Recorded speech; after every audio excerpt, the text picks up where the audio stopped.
Hello friends, வணக்கம். நான் உங்கள் லோகேஸ்வரி சிம்பு பேசுகிறேன். நாம் இன்றைக்கி ஒரு சூப்பரான இன்ஃபர்மேஷன் தாங்க பார்க்க போகிறோம்.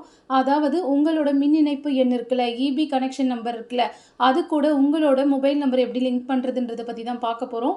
இதோட வெப்சைட் அட்ரஸ் நான் டிஸ்கிரிப்ஷனில் கொடுத்துட்றேன் ஃப்ரெண்ட்ஸ். இப்போது இந்த வெப்சைட் ஓப்பன் ஆயாச்சு. இங்கே கீழே பார்த்தீங்கன்னா update mobile number and email ஐடின்னு இருக்குல்ல, இதை ஓப்பன் பண்ணிக்கோங்க. இந்த மாதிரி ஒரு பேஜ் ஓப்பன் ஆகும். இதில் நீங்கள் ஓனரா இல்லை வாடகைக்கு இருக்கீங்களா அப்படின்னு டீட்டெயில்ஸ் கேட்டிருப்பாங்க. நீங்கள் என்னவோ அதை கொடுத்துக்கோங்க. அதுக்கப்புறம் சூஸ் கேட்டகிரின்னு இருக்குல்ல, இங்கேயும் பார்த்தீங்கன்னா உங்களோட மொபைல் நம்பர் கரெக்டாக கொடுக்குற மாதிரி இருக்கும். ஓனர் மொபைல் நம்பர் அப்படின்னு சொல்லி நான் கொடுத்தாச்சு. கீழே சர்வீஸ் கனெக்ஷன் நம்பர் இருக்குல்ல, உங்களோட சர்வீஸ் கனெக்ஷன் நம்பரை கரெக்டாக கொடுத்துருங்க.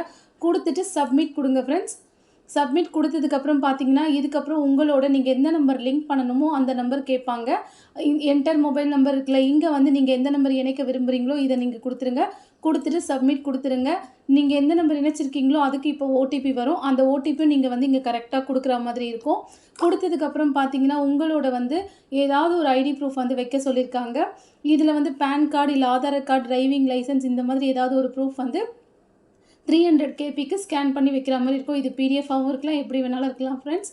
இதை நீங்கள் அட்டாச் பண்ணுற மாதிரி இருக்கும். அட்டாச் பண்ணிவிட்டு நீங்கள் சப்மிட் கொடுத்தீங்கன்னா உங்களோட இபி சர்வீஸுக்கு மொபைல் நம்பர் லிங்க் ஆகிடும் ஃப்ரெண்ட்ஸ். ஓகே ஃப்ரெண்ட்ஸ், என்னோட சேனலுக்கு சப்ஸ்கிரைப் பண்ணாதவங்க சப்ஸ்கிரைப் பண்ணிடுங்க.